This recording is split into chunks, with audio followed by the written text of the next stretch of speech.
loss to the Washington Wizards, 96-90. This is going to be a tough one to come back from, and it means a lot. So we're going to talk about it. You've come in with like a less interested intro each of the last 4 games. You're ready for the playoffs, John. No, I mean, look, we knew what this one was, so we won't spend a ton of time on it. But, I mean, look, emptied the bench here. There's still plenty to talk about in terms of things that we saw today, how they portend to things that might happen in the playoffs and potentially next season and beyond. So, Bobby, I'll give you first bite at the apple here, and then I'm going to run through a few things that I think are interesting we should talk about. Well, if there was anything to look at from this one, it was probably the play of Grant Williams. Robert Williams checked in for a little bit there in the second quarter, and Semi Ojeleye, like the 3 guys who actually played today who could factor into the playoff minutes because they get free reign, all that stuff. Romeo Langford, too. Who obviously got injured. Yeah, let's whip around a little bit. I think Romeo is interesting because, as we said here, he left the game. I saw it when it happened. He went down, under the basket a little bit, kind of got up a little bit like this. He stayed in the game, and then he went to it obviously kept lingering, and they called it a sprain, which is good because there's a lot of bones you can break in there pretty easily. What happened on that play? He just he went down underneath the basket, and he just caught his hand right underneath him. And so that was it. It was just a little jam, but you saw it. He broke his fall with it. And then he got up and he went down the other end on the offensive end. This was on the defensive end of the floor. This was in the second quarter, I believe. And he went down the offensive end. You could see him like this, and then it went to a timeout. And then when we came back, he was still out there. So it looked at first like he dodged a bullet, but you could see he was really struggling a little bit there with it, and he wasn't super effective. So kind of twofold. This is out of control with his injuries this year. This guy, and I can't even list them all, but obviously he came in with stuff. What part of his body did he not hurt this year? It was stunning. One of the more he's a full scale game of operation. I don't know if you played that, but I mean I was in on that one. Oh, didn't get the Stash Gordon one, but I got that one. Okay. So I was disappointed with him this year. I think you were too. I think Celtics fans across the board were, given where he was picked. But there's a reason they got him where he did. This is probably a guy who could have been a top 5, top 10 pick if he went into college with health and had a productive year in college. He was obviously banged up in there and showed struggles with the shot, and they got what they paid for essentially at 14 with him. They had to fix the shot early. I guess that's the one positive you get out of this year, is that by the end of the season his shot looked decent, but availability is king, and he was barely available this year. I think he played 32 out of 72 games in the end. Yeah, and it's crazy. And you mention it what is he, okay? And this is something I was thinking about watching the game, okay? You watch the game, Romeo gets a start. That's totally fine. And it's, you expect what you expect him to, get some touches, maybe lead the team in shots. I mean, right, he should be the alpha out there on this team, in this unit, playing around. I mean, he still played around 30 minutes. Even despite leaving with an injury, and might have been precautionary there. But you watch the game and you watch JAVONTE do his thing.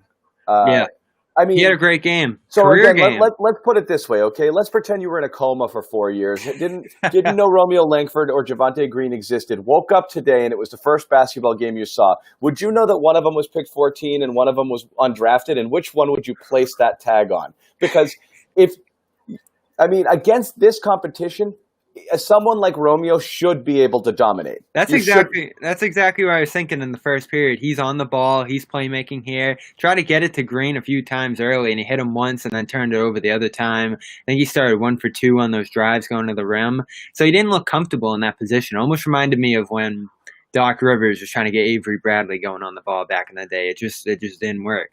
Right. You throw Javonte and Romeo up there. The thing about today, and I think this describes today's game perfectly, the one guy who went off is the guy who's definitely not in the playoff plans, which is like, oh, come on. Like, it couldn't have been Grant. Yeah,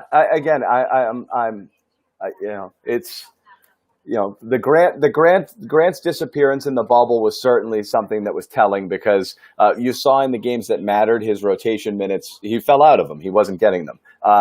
except maybe one time. And again, that felt almost experimental when he and Cantor were playing in there. So it is interesting because you wonder what you're going to count on from him in the playoffs. Another thing that I thought was interesting was, Rob Williams.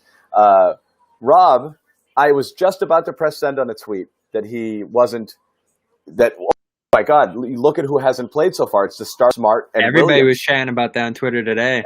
And that I was just pressing send, and he came, and then you see, comes in off the break, and you see an ISO of Williams, and he was in there. I was like, oh, okay. But then he only played those 6 minutes. Then it was bench time, and it was Vinny Sexpants and taco time in the second half. So it's obvious they put this guy in bubble wrap. I mean, I don't know if we're reading too much into it, but what does that tell you?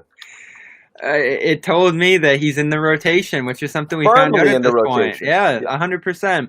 And that's like, we're a little disappointed with today. We're trying to make a show happen, right? But Rob Williams is like the saving grace of this 8-game stretch. Like, they needed a guy to emerge as a bench scorer, as a bench big, and they got both of those in him, made it happen in just 6 games, and then by game number 8, he's securely in that rotation, which, back in that Brooklyn game when he first broke out, he gets sitting time in that second half when it really turned into a blowout. And even then we were like, oh, is this guy in the rotation? Like, is this garbage time rest for Robert Williams? What's happening here? Right. Yeah. So that was the development of the seeding game, was his rise. Even here, comes in first 3 minutes, 6 points. Like, it's like this. He gets on the board scoring against, the likes of Toronto and the likes of Washington and Brooklyn. Immediate impact. Yeah, the two good things I think that happened on the seeding was we saw the emergence of Rob Williams, and hopefully you're never going to be compelled to talk about Tremont Waters again. Again, every single game, and I put this in my recap today, he goes out and makes a play where you're just like, wow, like that could help. And, great steal on one end. He didn't shoot the to ball Green well in transition. So he doesn't shoot. The turnovers are a little high. And frankly, I was looking back at the seeding games. He was inactive in all 7. So they don't have enough seats on the bench for him probably, which is too bad, because if they went down like 20 in a game, and, now that we're going into Philadelphia, I wonder if you'll remember, they were down probably 22-26 in that famous game that they came back in, Jaylen Brown's huge performance against Philly 2 years ago. Yeah. And who was in for that comeback stretch? It was Shane Larkin and Greg Monroe. Yeah. And I still look at Waters, and I know other people are too, as a guy who could fill that Larkin role, but it doesn't seem like there's a spot on the bench for him. Like, I guess you'd have to bench a Vinny, a Taco, a Green, and maybe one more to try to squeeze him in there. But I think if they could find a way to get him active, I'd like it. Yeah. This season's probably a lost cause for sure. But, going forward, you wonder whether there's a role there. Again, it depends how many picks you have next year. Did he have a bigger year than Langford?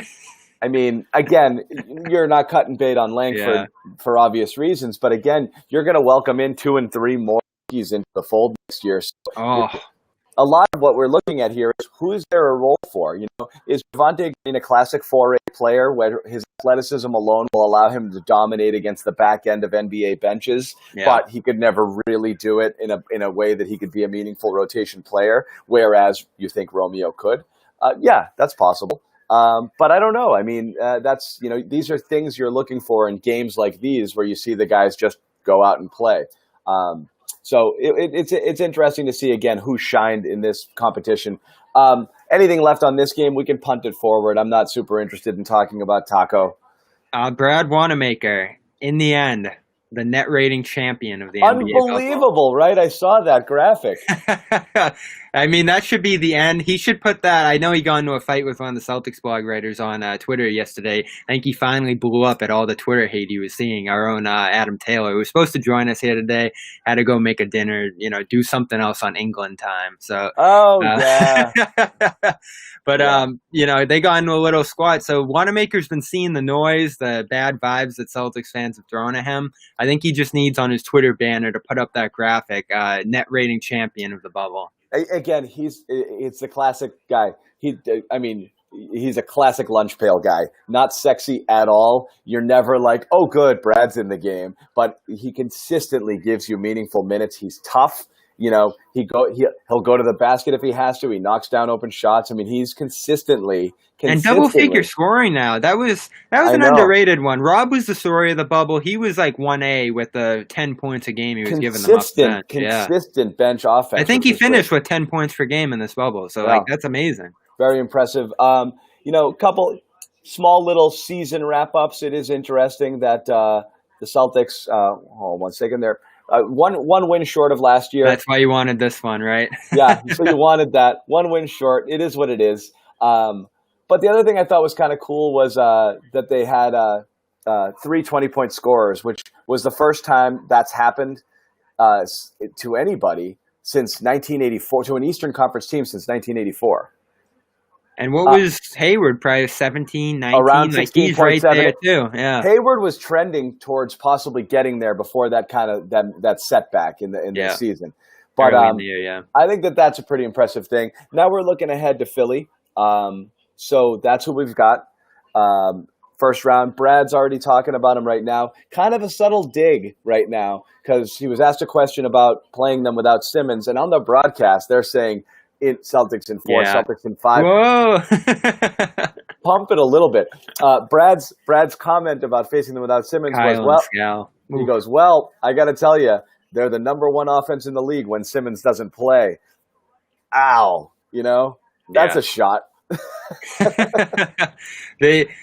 You feel like the Scals and Kyles of the world are throwing the whammy at the Celtics a little bit going into this one, and me too. I picked the Celtics in 5 in this one, just like them, and I'm worried because there's not a ton of tape of them playing without Simmons out there. That's a Stevens thing. He's going to try to find the tape, the numbers of what they're going to look like without him. And they, to Brett Brown's credit, have held that back. Once Simmons went down, they pulled everybody out of the last 3 games that they had. Yeah. So all of a sudden you're just looking at Raul Neto running the floor for them. And we didn't get to see them at all, what their actual game plan is going to look like, what their rotations are going to look like. So the Celtics are flying blind into this one a little bit. And on the other end, Philly got a good long look at what the Celtics are going to look like rotation-wise going into this one.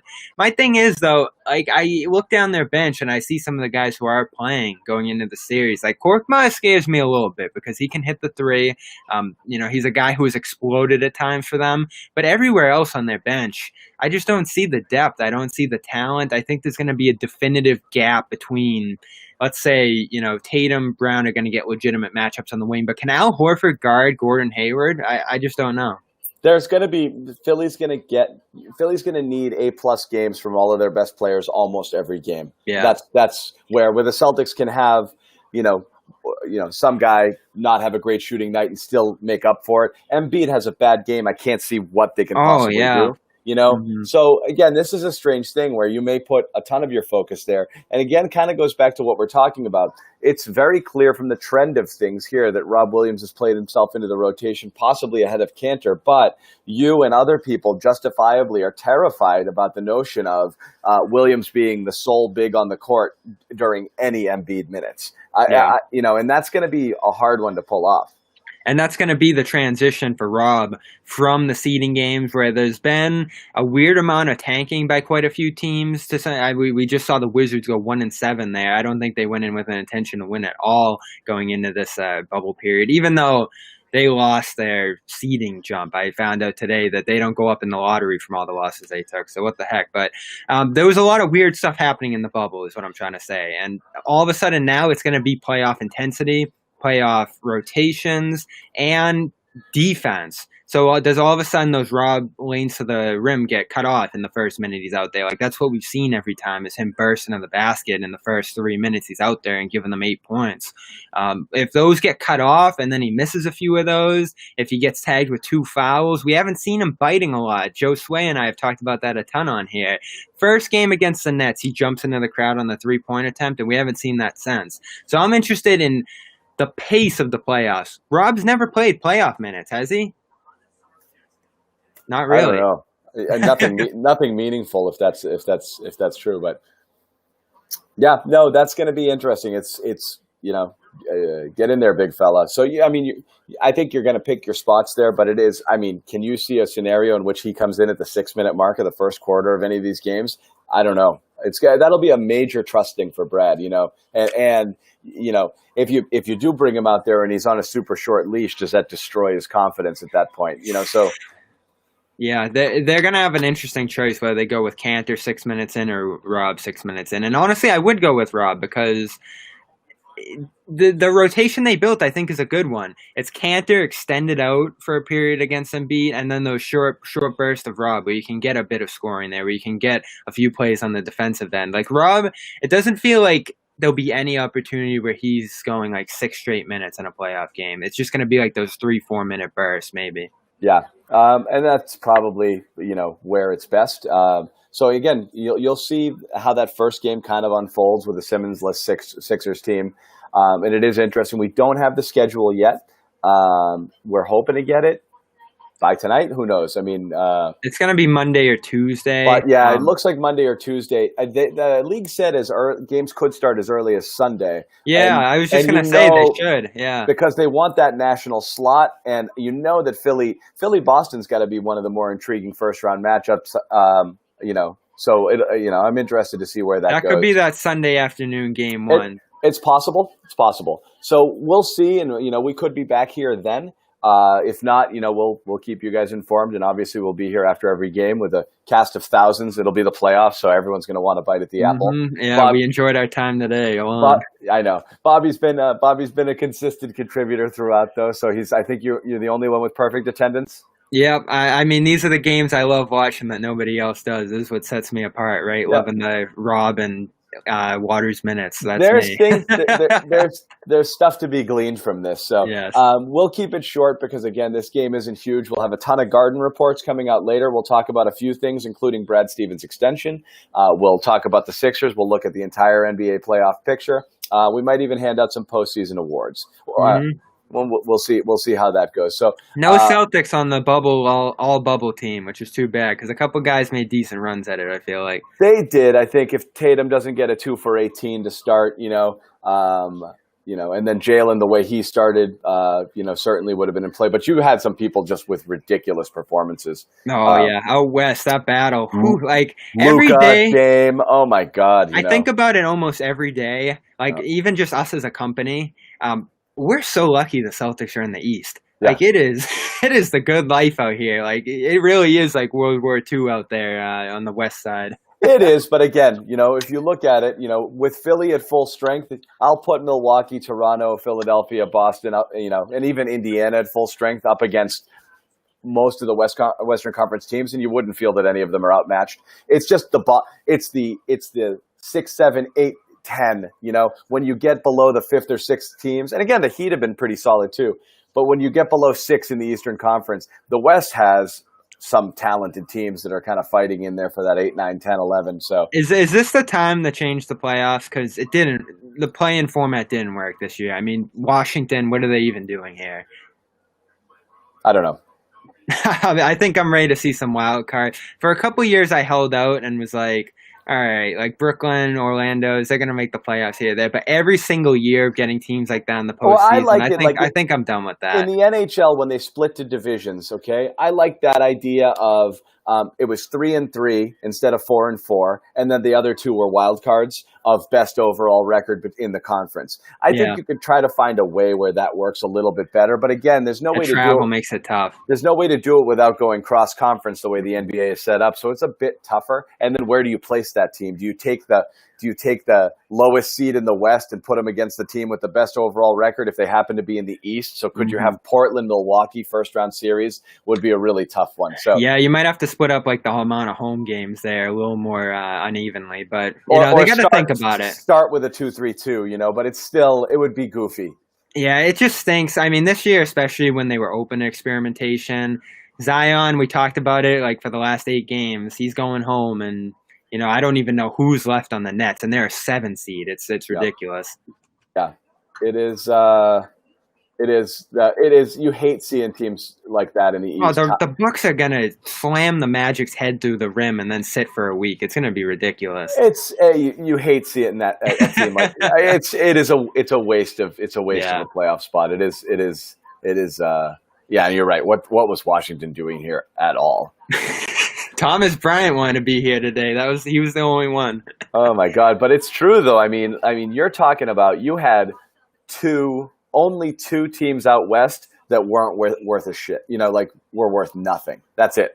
Yep, they all look great, and the Suns, Minnesota and Golden State are the only two who were absolute bottom feeder status, and everybody else could play against anybody else on any given night. I was so wrong about this too because I didn't think the 8 seed race would be all that important, but all of a sudden the Suns, who have some legit stars, like people who, like, if you ask someone on the street who Devin Booker is, I think they know who he is at this point. Yeah.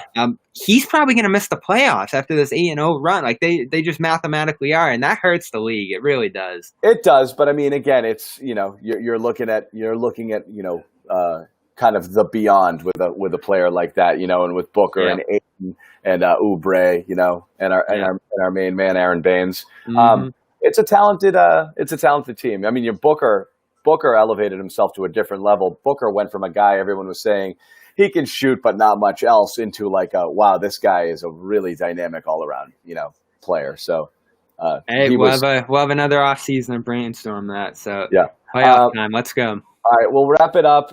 Like I said, more stuff coming up later. Thanks to Bobby for his perfect attendance through the 8-0 run. Celtics wrap it up 5-3 in the bubble, 48-24 on the season. Number 3 seed in the East, taking on Philly, possibly as early as Sunday, most likely Monday or Tuesday. So we will see you guys then.